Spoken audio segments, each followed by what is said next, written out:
अस्सलाम वालेकुम। मेरा नाम दिलशाद है और आज हम लोग अय्यूब अलैहिस्सलाम का वाक़या सुनेंगे। अय्यूब अलैहिस्सलाम अल्लाह के एक ऐसे नबी थे जिनको अल्लाह ताला ने बहुत आज़माया, पर अय्यूब अलैहिस्सलाम ने इतना बेहतरीन तरीके से सब्र किया कि उनकी मिसाल अल्लाह ताला ने कुरान शरीफ में दी है। अल्लाह ताला ने अय्यूब अलैहिस्सलाम को सीरिया में कौने सूरान की तरफ भेजा। हज़रत अय्यूब अलैहिस्सलाम बहुत ज़्यादा मालदार थे। अल्लाह ताला ने उनको बहुत ज़्यादा नेमतों से नवाजा था। उनके पास लातदाद नौकर चाकर थे, बेशुमार भेड़ बकरियां थीं। अल्लाह ताला ने उनको बहुत सारी ज़मीन और जायदाद भी अता की थी। हज़रत अय्यूब अलैहिस्सलाम कारोबार करते थे। उनका कारोबार बहुत दूर दूर तलक फैला हुआ था। अल्लाह ताला ने अय्यूब अलैहिस्सलाम को बहुत सारी औलाद अता फरमाई थी। उनके 7 बेटे और 7 बेटियां थीं। हज़रत अय्यूब अलैहिस्सलाम खुद भी सेहतमंद और ताकतवर थे। जाहिर है इतने अमीर और जमील इंसान के दोस्त भी बहुत सारे होते हैं।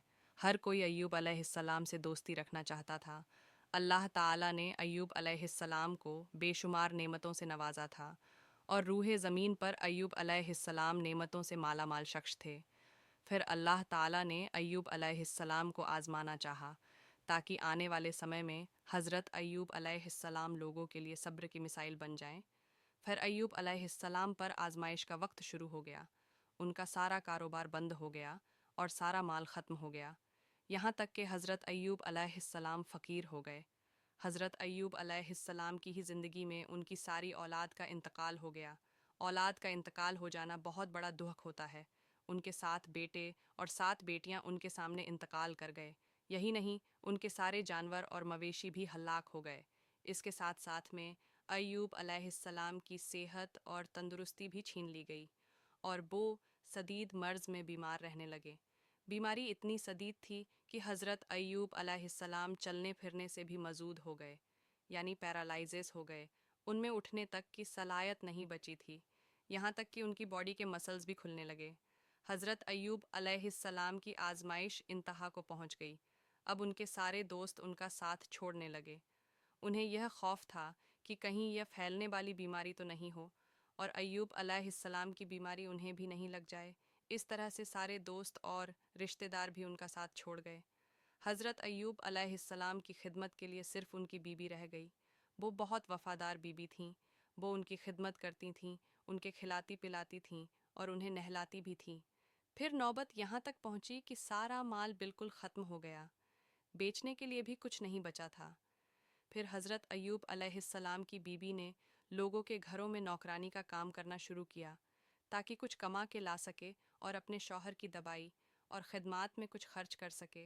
हज़रत अय्यूब अलैहिस्सलाम पर यह आजमाइश एक दो नहीं बल्कि पूरे 12 साल तक होती रही।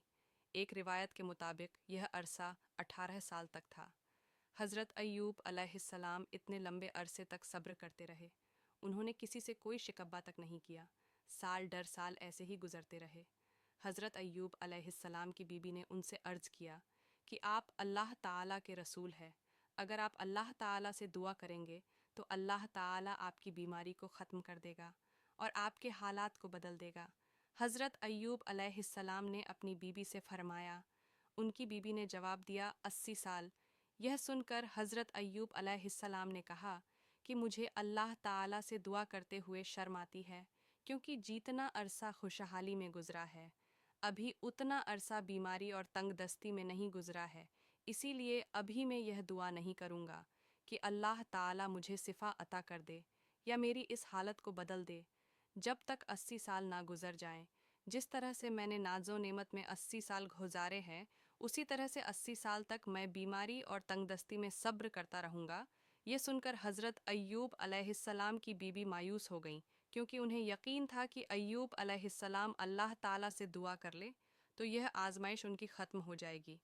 अब नौबत यहाँ तक आ गई थी कि लोगों ने अय्यूब अलैहिस्सलाम की बीबी को काम करने से भी मना करने लगे, इस डर से कि उनकी बीमारी उनकी बीबी से कहीं उनको भी ना लग जाए। हालात इतने ख़राब थे कि एक दिन उनकी बीबी ने अपने बाल काट कर बेचने पड़े ताकि उन्हें घर के खर्चे के लिए कुछ पैसे मिल जाएं। यह देखकर हज़रत अय्यूब अलैहिस्सलाम को बहुत ज़्यादा तख्लीक हुई और उन्होंने अल्लाह ताला से दुआ की कि आए अल्लाह ताला, मुझको बीमारी लग गई है और तू रहम करने वालों से ज़्यादा रहम करने वाला है। मुझे आजमाइश ने खा लिया है اور تو الرحمن الرحیم ہے، میری حالت کو تو ہی بہتر جاننے والا ہے۔ اللہ تعالیٰ نے فوراً ایوب علیہ السلام کی دعا کو قبول کر لیا اور ان کی آزمائش ختم کر دی۔ پہلے بھی ایسے کتنے موقع آئے کہ اگر آپ دعا کرتے تو فوراً قبول ہو جاتی، لیکن حضرت ایوب علیہ السلام نے اپنی آزمائش پر صبر کیا۔ اس لیے صبر کی جب بھی مثال دی جاتی ہے تو صبر ایوب کا ہوتا ہے۔ اللہ تعالیٰ نے ایوب علیہ السلام سے فرمایا، اپنا پیر زمین پر مرو، یہ نہانے اور پینے کے لیے ٹھنڈا پانی ہے۔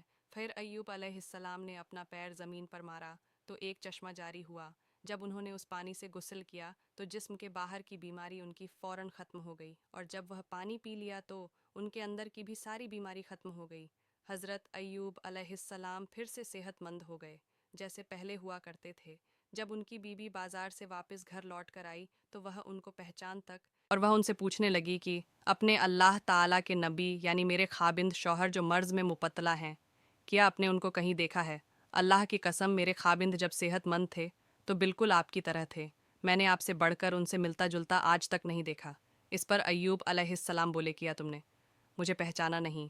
انہوں نے حیران ہو کر پوچھا، آپ کون ہیں؟ تب وہ بولے کہ میں ایوب علیہ السلام ہوں۔ تب وہ بولی، سبحان اللہ، اب وہ بیماری ختم ہو گئی، اللہ تعالیٰ کا احسان ہو گیا۔ اللہ تعالیٰ نے ایوب علیہ السلام کی بیوی کو بھی زبانی لوٹا دی، کیونکہ انہوں نے بھی اللہ تعالیٰ کی آزمائش پر بہترین صبر کیا تھا۔ اس کے بعد اللہ تعالیٰ نے ان کو پھر سے اولاد عطا کی۔ ان کے یہاں 26 بیٹے بیٹیاں ہوئے۔ محمد صلی اللہ علیہ وسلم نے فرمایا، جب ایوب علیہ السلام غسل فرما رہے تھے تو ان پر سونے کی ٹڈیوں کی برسات ہونے لگی۔ اللہ تعالیٰ ایوب علیہ السلام کو غسل کرنے پر ہی نوازنے لگا۔ ایوب علیہ السلام نے ان سونے کی ٹڈیوں کو اپنے کپڑے میں جمع کرنا شروع کر دیا۔ اس پر اللہ تعالیٰ نے ایوب علیہ السلام سے فرمایا کہ آئے ایوب، کیا میں نے تمہیں مالدار نہیں بنا دیا اور اس نازل ہونے والے نئے مال سے بے پرواہ نہیں کر دیا؟ حضرت ایوب علیہ السلام نے عرض کیا، جی ہاں میرے پروردگار، لیکن میں تیری رحمت اور برکت سے تو بے پرواہ نہیں ہو سکتا۔ اللہ تعالیٰ نے ایوب علیہ السلام کی جوانی، صحت اور مال اور دولت واپس کر دی، خاندان اور اولاد پھر سے عطا کر دی۔ اللہ تعالیٰ جسے چاہے آزماتا ہے اور جسے چاہے نوازتا ہے، اور اگر اللہ تعالیٰ ہم سے کچھ لے لے تو اس سے بہتر عطا کرتا ہے۔